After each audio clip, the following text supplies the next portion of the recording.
Hello, family. Um, I am so excited, as always, to come to you today with this conversation.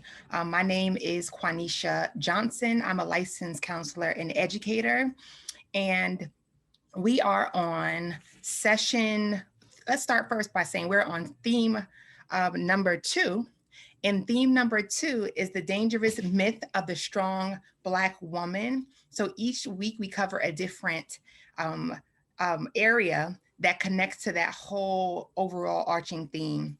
And today's session three is going to be about something that I love discussing, love talking about. It holds true to my heart. The whole topic, the whole theme holds true to my heart. But today we're going to be talking about embracing natural hair in the workplace and everywhere else, not just one area. How do we embrace our natural hair, learning about it? Um, and so it's a great conversation, and let's get it started.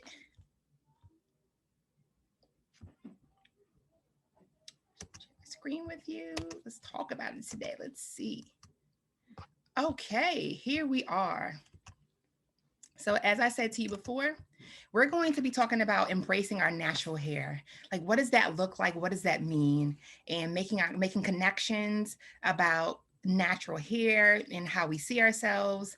Um, and first and foremost, let's look at these beautiful Black women and just understanding the diversity of our hair and the beauty of our hair.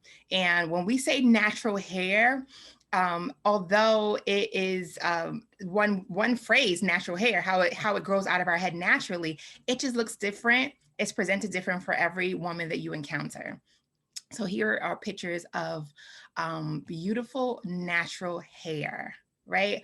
All textures, all lengths, all styles, and the importance of embracing natural hair, embracing the hair that you were born with, that you were given, and loving it. So let's look at the word embrace because I'm a big definer. I love defining and making sense of it. Like, why did I choose the word in the title embrace as opposed to accepting your natural hair? So let's look at embrace. So embrace is a verb.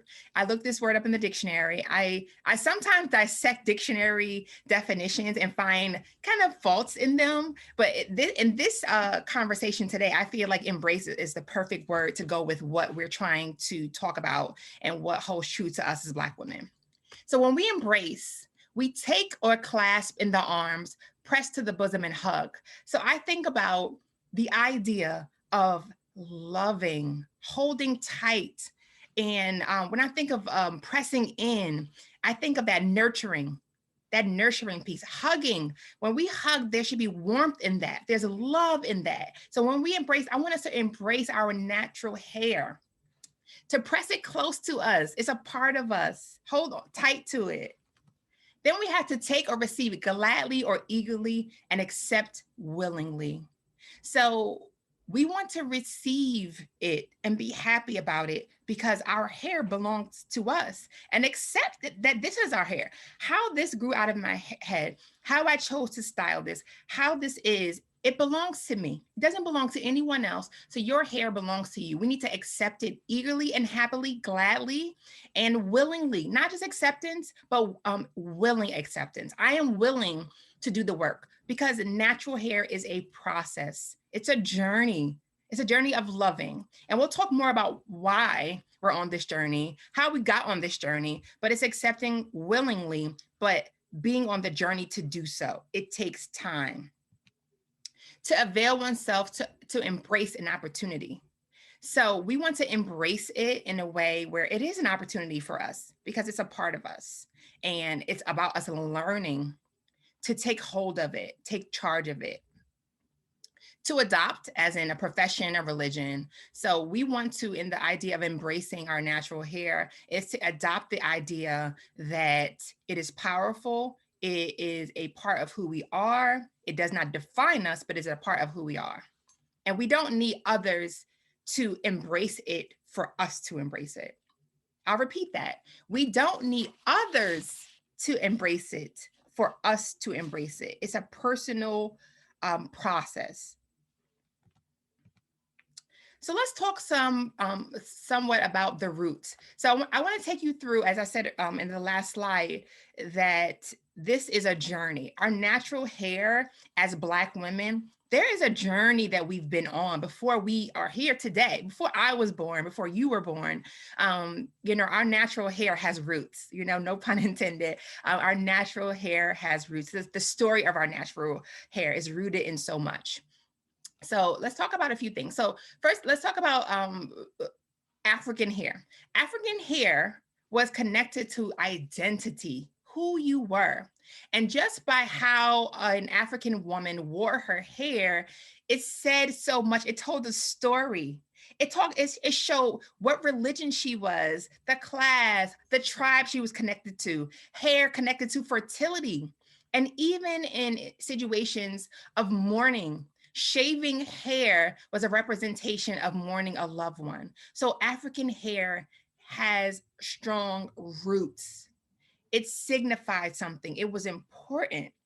And so we want to start there, at that place of the importance of the connection between not your soul identity, but a part of the identity. And I want to repeat that throughout this conversation. So then remember, we're going down the line. So now slavery. So we started off in Africa, the beauty of hair, what it represented. And of course, we know about the atrocity of slavery and atrocities of slavery. And so, and what it did. So thinking about the whole idea of being snatched from where you felt love, you were loved, that you had a sense of family, a sense of community, coming here, being stolen, coming to the United States, facing a major culture shock on everything. Nothing is the same. And you didn't come here willingly. There was a forcing. So facing the major culture shock, your whole life changed, and no more access to anything to care for yourself. No more access to the things that you did to care for your hair, to care for your family, to care for your loved ones, being snatched and that taken away from you. So we know in slavery, the whole idea was to dehumanize, dehumanizing every Black person, dehumanizing people, but to justify. But we're talking today about dehumanizing Black women. So hair labeled in negative ways as wool. And I talked about hair being shaved in the African cultures in connection to mourning a lost one. But here, shaving to dehumanize, to strip away. And so that was done during the process and the atrocity of slavery. So we have this journey of natural hair, of where it's rooted, where it started, and we're going to go down that line. So here I want to talk a little bit about what's called the Tinyon Laws. And so these laws basically were established in 1776. And the whole goal was to take away from the attention of Creole women in New Orleans. So during that time, enslaved women were able to buy back their freedom under Spanish rule. So ultimately, there led to, in Louisiana, a growth of free Black people. So women were then, this is where the oppression always lies. So where there's freedom, you will always see for us someone trying to oppress us and hold us back. So then we have more free people. And so now, because of that, we have these Tinyon laws where women were now required to wear this head covering, or it's called a scarf, to cover up your hair. And so at this time, mixed race women, and this is the reason. So mixed race women at that time, they adorned their hair with jewels, elaborate hairstyles. It was regal. It was beautiful. So to oppress, to hold back, they then created these laws so that the hair could be covered up, and then those things were not allowed. And so these laws, of course, aimed to protect white women who saw these women who had adorned their hair, who were regal, who had this style, to protect white women who saw this as a threat to them. And during this time, there were a lot of interracial relationships. And so white women feeling as though a threat. So these laws are now created because now if they're wearing a scarf or a tinyon, it basically is now they're not as attractive. So that was the whole, the idea of how this went. So just a way to always control, to oppress. And let me explain this too. So this is how we are, and I want you to understand this. How we are and who we are as a people is that we find a way, even through oppression, finding a way to maintain our culture, our values, and who we are. So then, as a result of this, they had to pass new laws because what happened is these women said, okay, I can't adorn my hair with the jewels. I have to wear these scarves. But now I'm going to adorn my feet and my sandals. So now the jewels went from up here, it went down to the bottom. So just finding a way. And they passed a law now restricting clothing. So now it was every way that I'm going to police who you are, police your hair, police your identity. I'm going to try to do that. But ultimately who we are is the makers of lemonade. The makers of lemonade out of lemons. So then taking that adornment and putting it on our feet. So then we even see now, if we fast forward a little bit, we see us taking the scarf and our head wraps and making them beautiful, and taking something utilized to hold us down, to build us up, and to promote our culture. So remembering that these laws, and we're talking about the origin, the history, we're going down the line, right? Seeing how the beauty, the cultural aspect of natural hair, and how the oppression went, and what we are doing and what we've done to come out of that, to work through that. So then we have this time period of Black women and straightening of the hair. So we're now talking about, we talked about African roots. We talked about slavery, dehumanizing. We talked about a period of time with these laws in New Orleans, Louisiana. And so now we have the period of the early 1900s of course, during slavery, not being able, trying to find ways, because we always find ways of not being able to properly care for your hair. Labor intensive work, working hard and toiling day to day, and not proper hair care. So we have the early 1900s. This was the post-emancipation period of America. And so now we have these women, Annie Malone and Madam C.J. Walker, who are both great pioneers in hair care products and hair care for Black women. So Madam C.J. Walker, she utilized tools to help Black women straighten their hair. And so basically we have this idea now of straightening our hair, often seen as, and to this day, and criticized as adhering to Eurocentric beauty standards. So connecting straightening to Eurocentric beauty standards. But you have to remember the time that we were in. In this time, as I said, the post-emancipation era, where you were free, but not really free. The damage done to hair, the damage done to our bodies, the dehumanizing, right? And so, although some see it this way, these women were pioneers.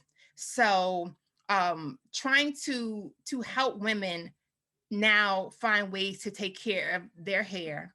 And then, like I said, all simultaneously being seen as though they're adhering to these Eurocentric beauty standards. And so just a very challenging time, because rightfully so, it may be true, right? The idea of adhering to these beauty standards. Like, I want to, in this era, I want to make it. And my hair has been a part of my culture, but dehumanized, right? I'm dehumanized. My hair is not good enough. I'm not good enough. So you will have women at this time believing that the straight hair is better.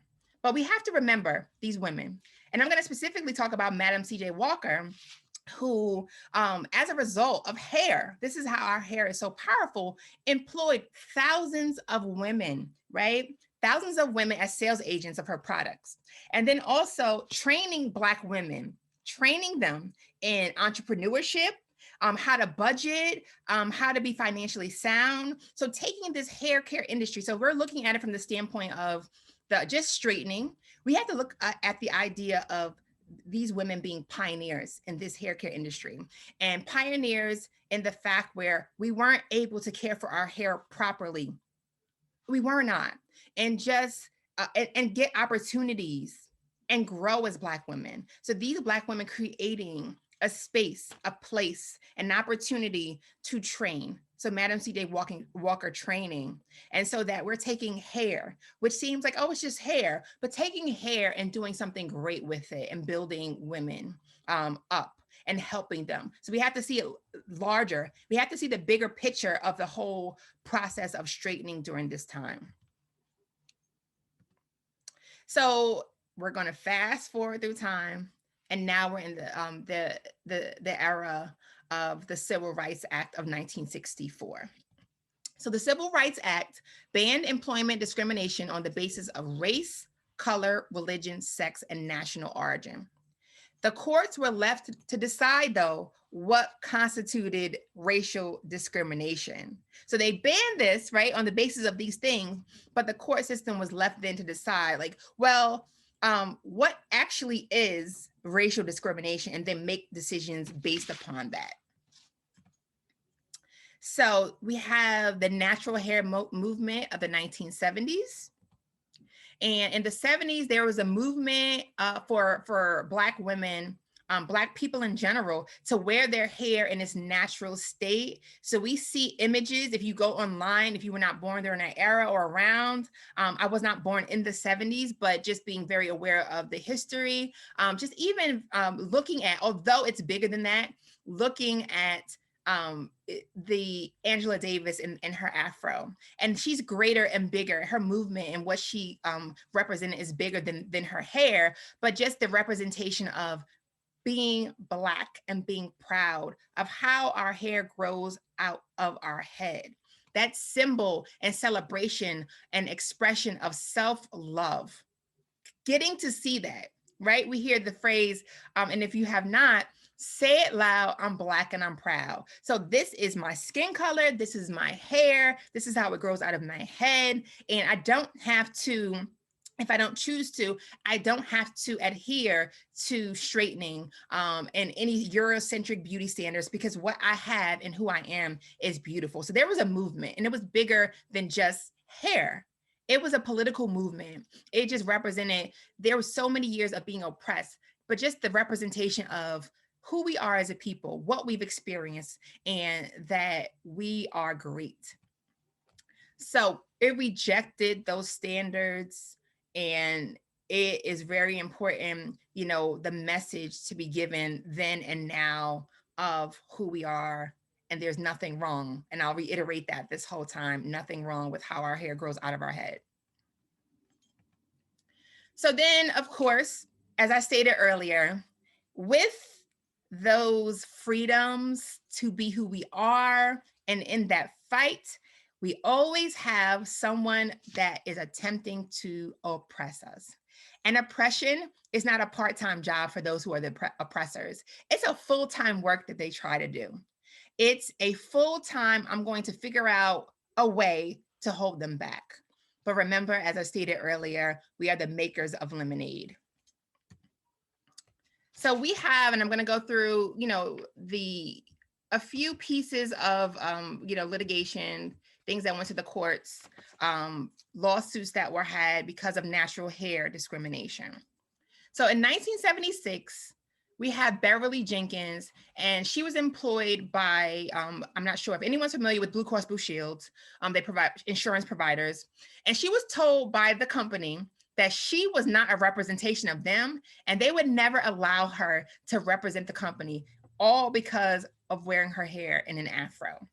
And so that is a major way to try to oppress, to discriminate. And so basically now we have, under that Civil Rights Act I talked about, we have Title VII of the Civil Rights Act. And it protected specifically afros.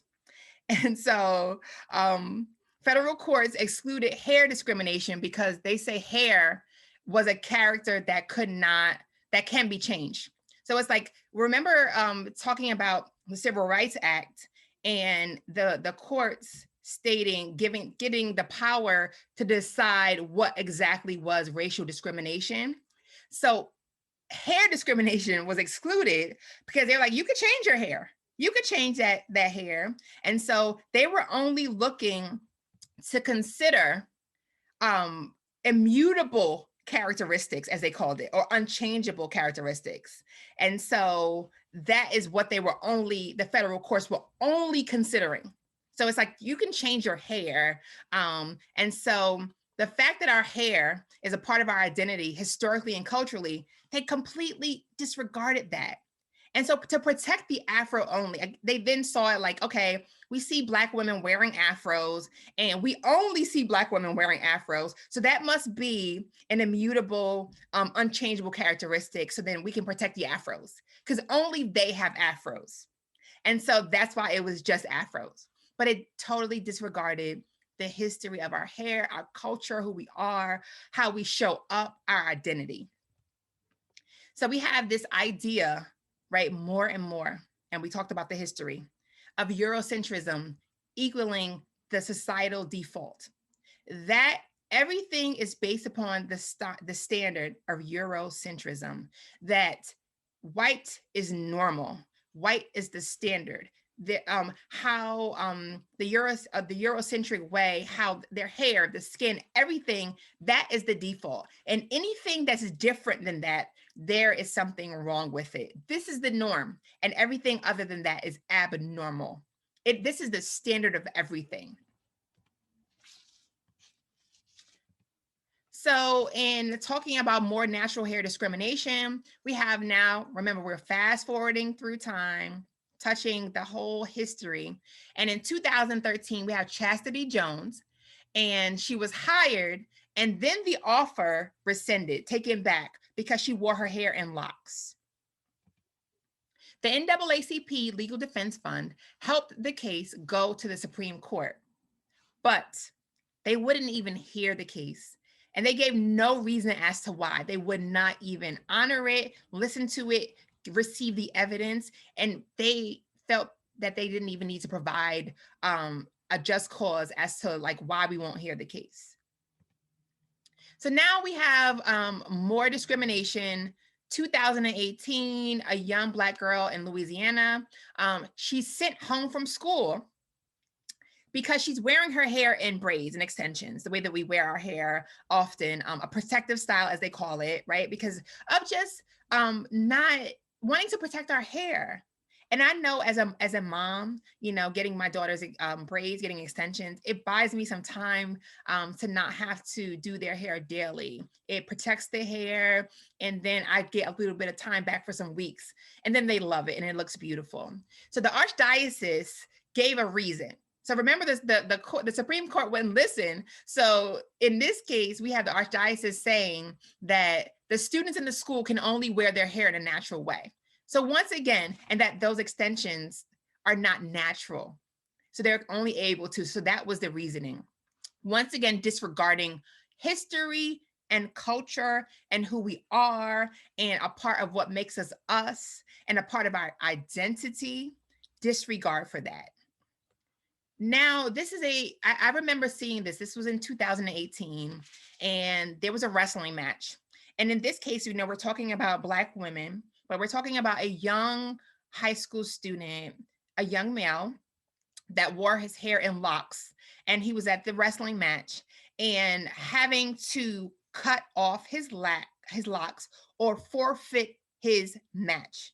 And there's images, and if you have not seen it, look up this story. It was in New Jersey, and how demeaning, degrading, dehumanizing. You see this referee, this white woman, humiliating this young man and cutting off his hair. Just think about that. Think about what we said hair represents. Reiterating that it is not our sole identity, but it's a part of our identity and culture. Think about if you are someone, I don't have locks, I've never had locks. just, I'm thinking about connecting it to just my hair.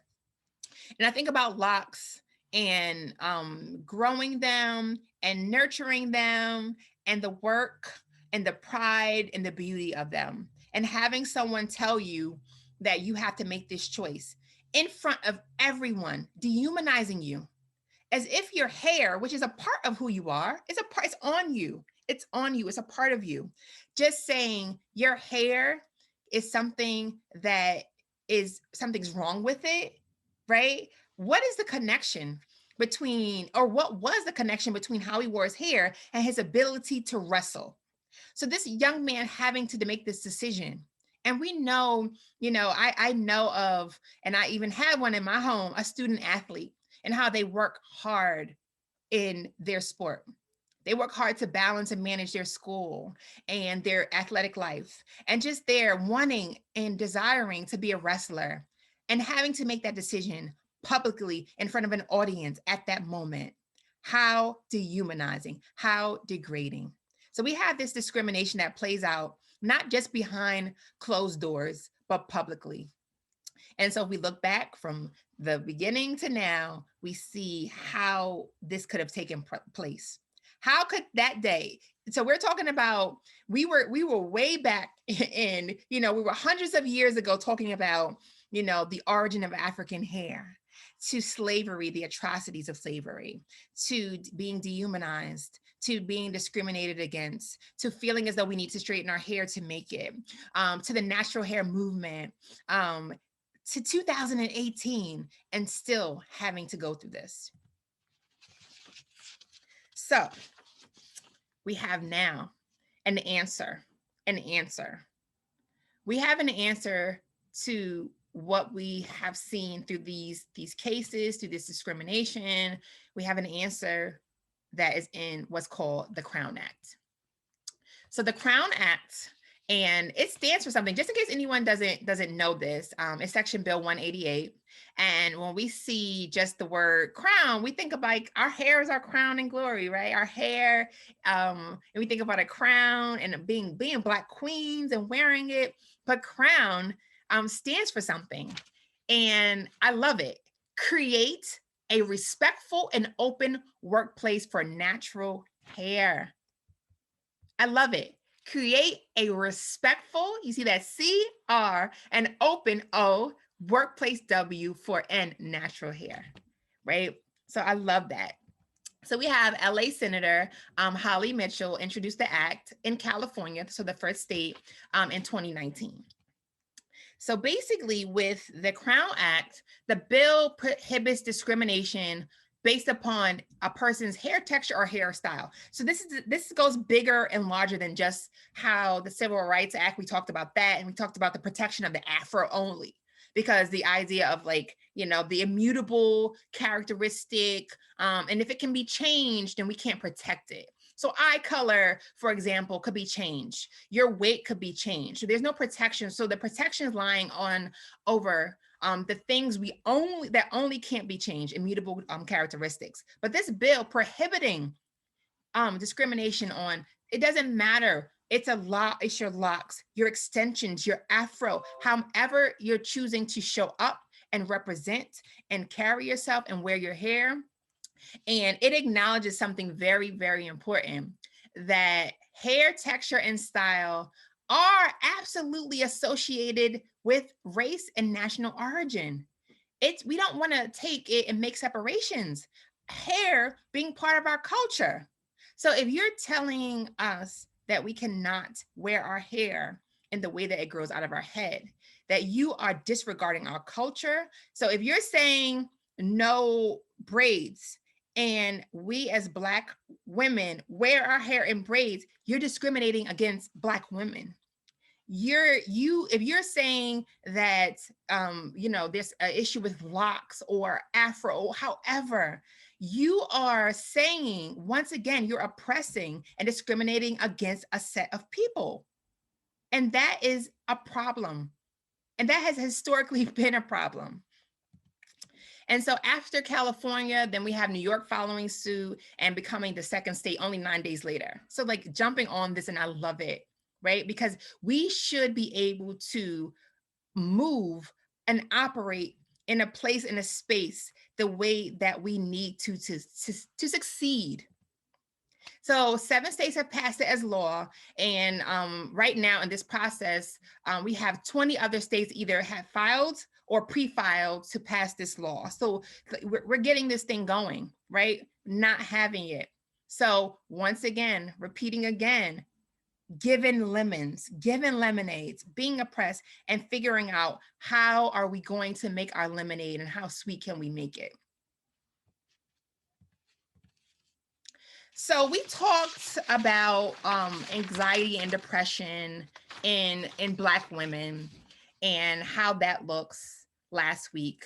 So Black women deal with a lot of social anxiety, and Black people do in general, and people do, right? We're talking about, if we're looking at humans, right? If we're starting there, human beings experience stress, they experience depression, anxiety. But today we're talking about specifically Black women dealing with social anxiety. And so when we see social anxiety, there's this fear that exists, right? This excessive worry where you will see trouble or issues, or the fear of talking to others, meeting with people, attending social gatherings, because of that fear also of being judged and scrutinized. So facing challenges in the workplace, thinking about those situations, thinking back to the woman dealing with the discrimination with Blue Cross Blue Shield, saying your Afro, you could never represent us with your Afro. Thinking about, being discriminated, having the other case where, or situation where your locks, oh, we were going to hire you, but we're going to take it back because you have your hair in locks. So facing those challenges and just thinking about the anxiety, right, of going into those spaces where often you are the only one. When no one shows up with their hair like this, and you're not wanting to be scrutinized, you're not wanting to be judged. And so going into those spaces and feeling that great deal of anxiety, whether it's your school setting, the young lady, the young girl in Louisiana, having to deal with the humiliation of being sent home because she has her hair in braids. And I can imagine, because I think about my daughters and, just even when they were little and I would braid their hair and then moving it and just feeling good. Right. So just me working as a parent to instill that sense of pride in who they are, and then going into spaces where someone tries to knock it down. So often looking around in your spaces and feeling that anxiety because no one looks like you. No one wears their hair like you.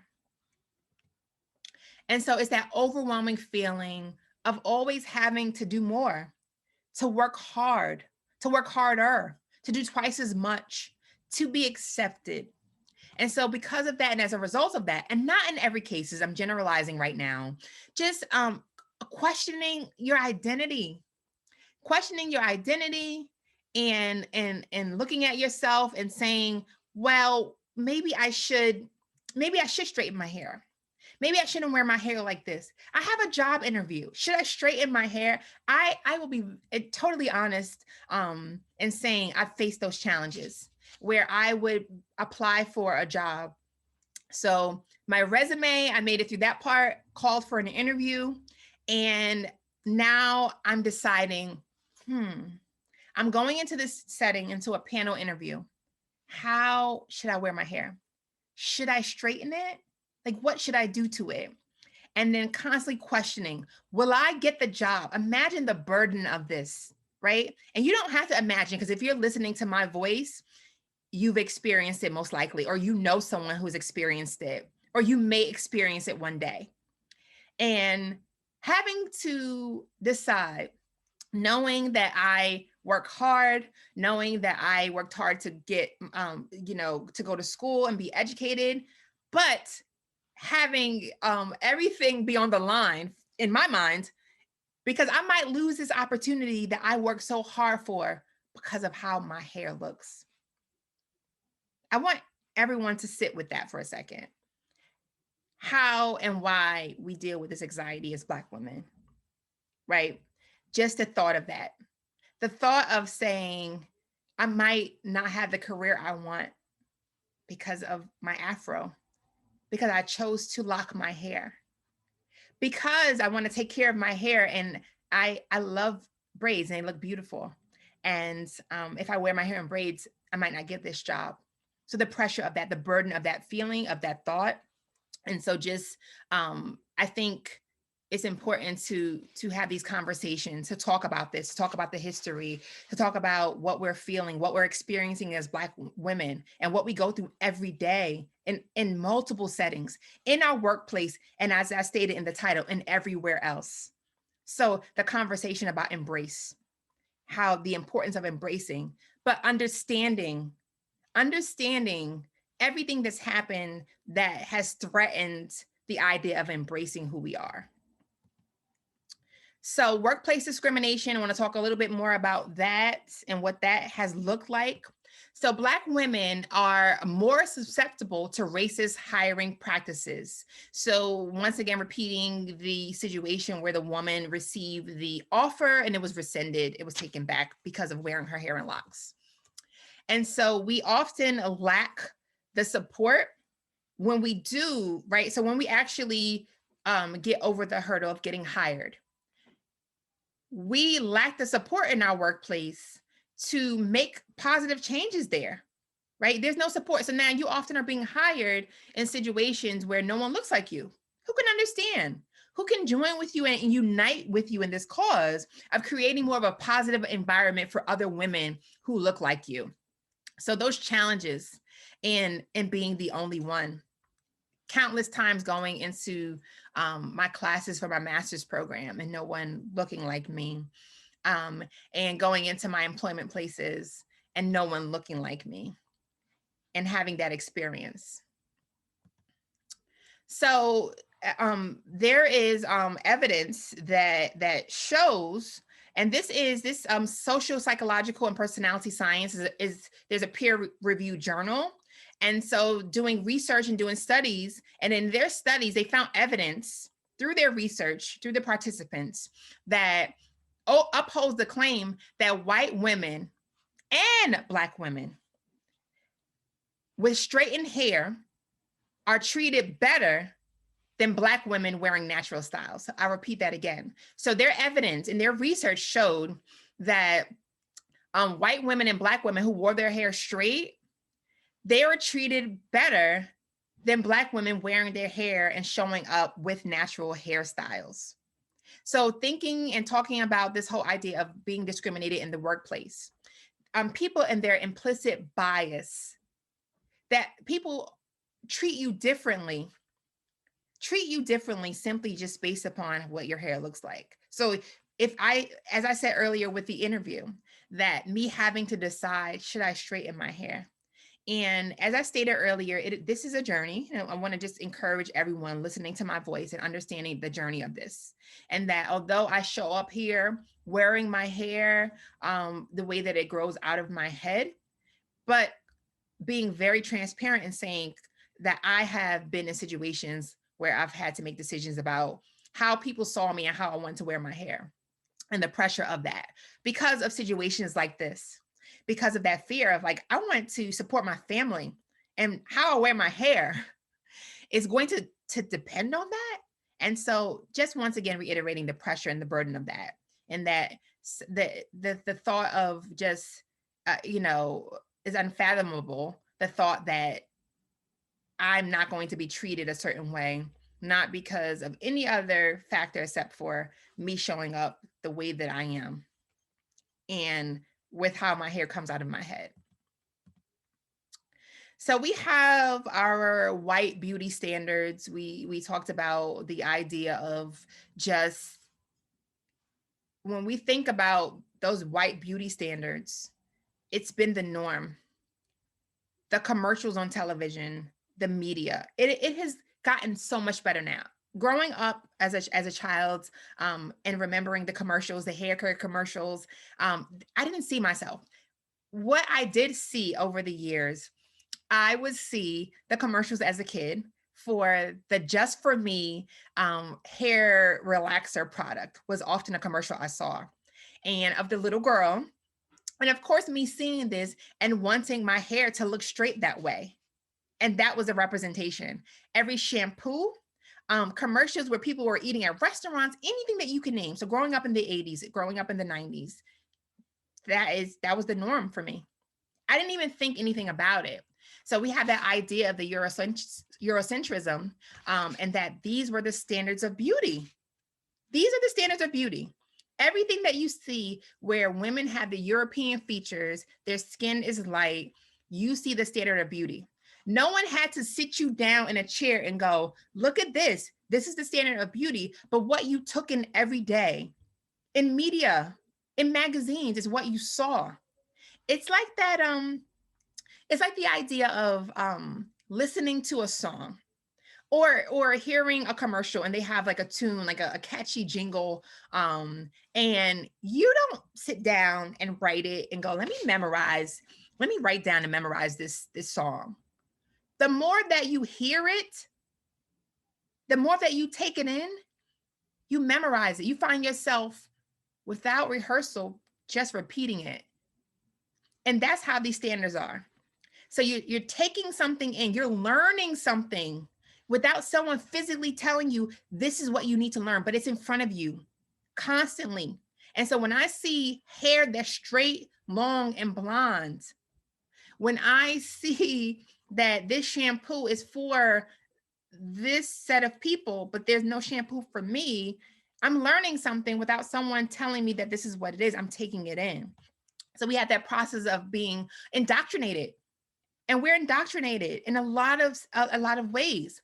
And we have that idea. Indoctrination is the being taught a set of beliefs, and we don't question them because it's just the standard. It's what we see. We don't even realize we're learning this. So of course, me seeing the only commercial that I'm seeing is of a little girl getting her hair at the box of Just For Me. I want my hair to look like that. So as a result, I'm asking, my grandma to sit me in that chair in the kitchen and straighten my hair with the hot comb. And I'm putting every product possible so that I could wear my hair straight. And so indoctrinated. We don't question certain things. It's just, we were made to believe that these are standards, that this is just what it is. This is what it is. Of course, it's not overt, they didn't overtly tell you. They did it in other ways. So when every person on TV doesn't look like me, or doesn't wear their hair like me, or like you learn, you grow up believing that that's the way it's supposed to be. So the whole idea is of unlearning a lot. It's a journey, as I stated. I unlearned that. It's unlearning. It's still a process, right? It's a process. So we're thinking about the roots of natural hair, the story, our journey. Me telling that story about getting my hair pressed, utilizing products to straighten it, everything possible, making sure, slicking it down, because associating that with beauty. And if when I would get my hair washed and how it looked immediately after the wash, I didn't want it like that because that's not what I saw. So the stereotypes existing constantly that our hair is unclean, unkempt, unprofessional. That stereotype, that downright bold-faced lie. There was a good hair study, and basically it was conducted by the Perception Institute, and it examined the implicit and explicit attitudes towards Black women's hair. And so basically in the study, they found that white women perceive Black women's hair texture as less attractive than smooth hair. And I told the story because I tell stories because these real life experiences, they basically shed light on what happens in real life. And I know some stories that you hear from people, you could connect with and it resonates with you. Told the story of going to the museum last time with my daughters and having a woman, and it was on Dr. Martin Luther King's celebration day, and having a woman in the museum give a tour, volunteering, and whatever she was referring to, she said that the texture of something was rough, like me and my daughter's hair. Like, or she basically said like my daughter's hair. So she's speaking of something. It's an exhibit in the museum and connecting roughness with my daughter's hair. And so that idea, and she smiled when she said it. She smiled. So it was that that bias, that ignorance, that was so matter of fact. And so it's often packaged that way. It's packaged in that way where it's that microaggression where you're being insulted and the person is, maybe it's not their intent, but the important is the impact of my daughter's hearing that their hair was rough. And me having to have a side conversation with the woman, educating her on that microaggression. And so just this study really speaking to what that example is. And I've been in situations with people that are close to me that say to me, oh, you got your hair done. Oh, okay. I like this kind of black hair.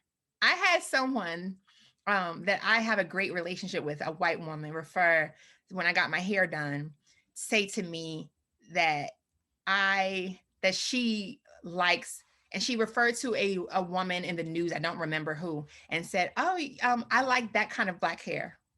So yours is bad. Didn't say that, but was talking to me, smiling, and said, you know what kind of black hair? And then she referred to a woman that someone in the news, I don't remember, that wore her hair short but slicked down. So this is what we experience as Black women. This is our struggle to be ourselves in our workplace and everywhere else. So then we have situations where we feel as though we have to straighten our hair because we want to avoid those stereotypes. We want to avoid the sting of hearing of what it feels like to hear those things and the stigma that's associated with our hair. So it's not in all cases, and I'm generalizing once again, but straightening our hair sometimes for that reason. Then we have the idea of texturism. And texturism is basically the idea or concept that like this natural hair is better than this natural hair. So we see that, in those studies we just talked about, we see white women looking at it from that standpoint, but it's us as Black women doing that too. So we look at this hair, like the way this hair, these curls, or how this hair, this texture, and how this looks, that this is better, or disliking our own hair because we're comparing our hair texture. This texture is better than this texture. Even in the creation of this is 3A, 3B, 3C hair, 4C hair's this, and just that whole idea that we have to deal with as Black women, and just this hair is better. There's no better. It's however it grows out of your hair, it belongs to you, and it's not a better situation. It's just all different, and different is not a better situation. And so us embracing that word embracing what we have and who we are. So when I think of natural hair and us embracing it in the workplace and everywhere else, wherever we show up, whether it's schools, whether you're in the community, you're at the supermarket embracing your hair, I think of this song. It's and I wanted to pull out the chorus of this song, which I absolutely love. And in talking about the history, what we've experienced, I want to talk now about what we should do. This song is by India Ari. It's a song that I absolutely love, and it just speaks to this whole idea of natural hair and it being a part of our identity, a part of our culture, a representation of our culture, but it's not solely who we are. So this part here says, I am not my hair, I am not this skin, I am not your expectations, no. I am not my hair, I am not this skin, I am the soul that lives within. I am the soul that lives within. I underlined that part. I have this hair, I have this skin, but I am not going to be what your expectations are. I am not going to wear my hair straight because you think it looks better that way. I'm not your expectations. I'm not adhering to those standards because you think it's okay. That I am not solely my hair, I'm not solely my skin. It's about my character, who I am, my heart. And us remembering that as Black women, when we go into the workplace, when we show up anywhere, that remembering that your hair is cultural, right? It's political. There's so much, it represents so much. It is fighting against the oppression.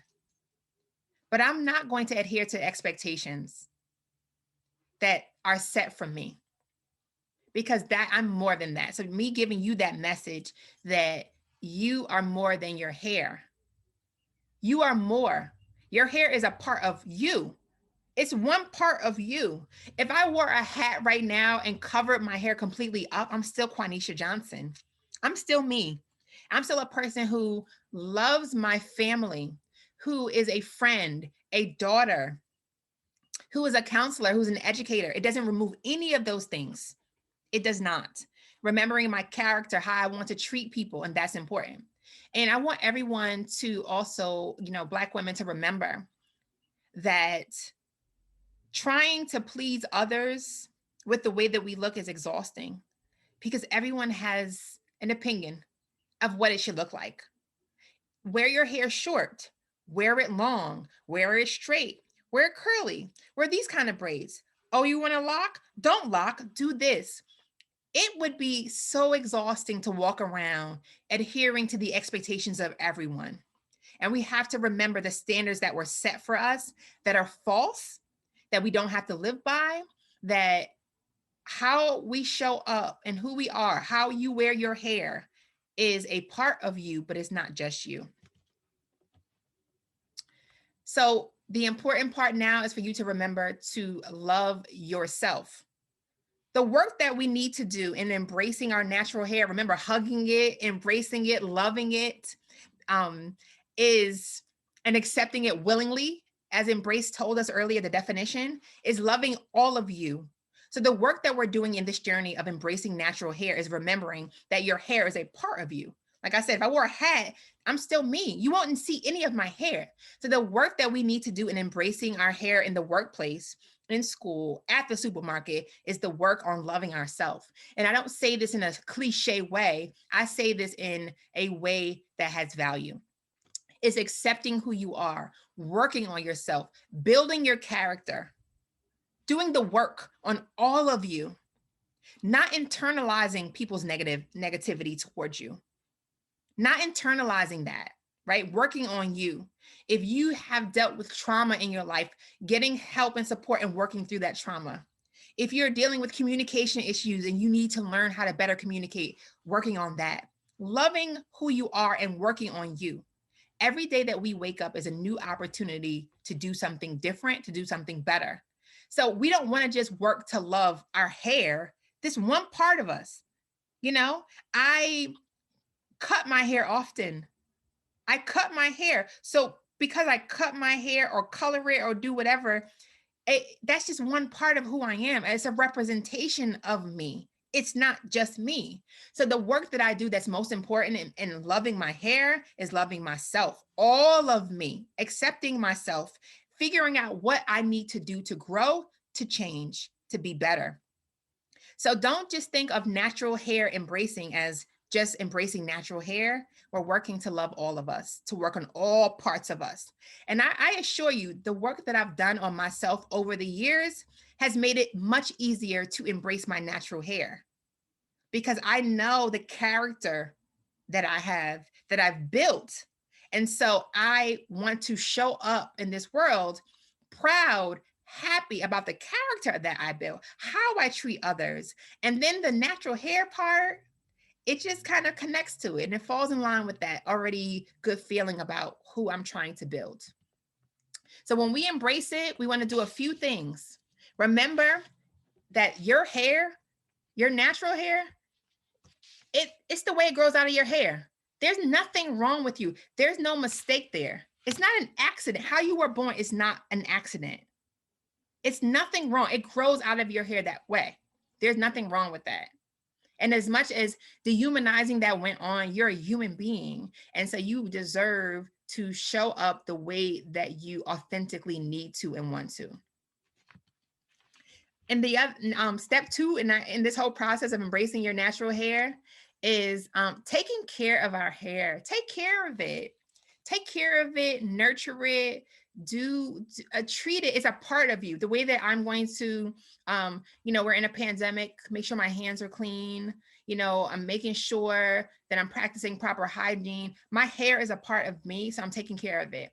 I'm figuring out what products work, what works for me, and understanding that my hair needs care and love.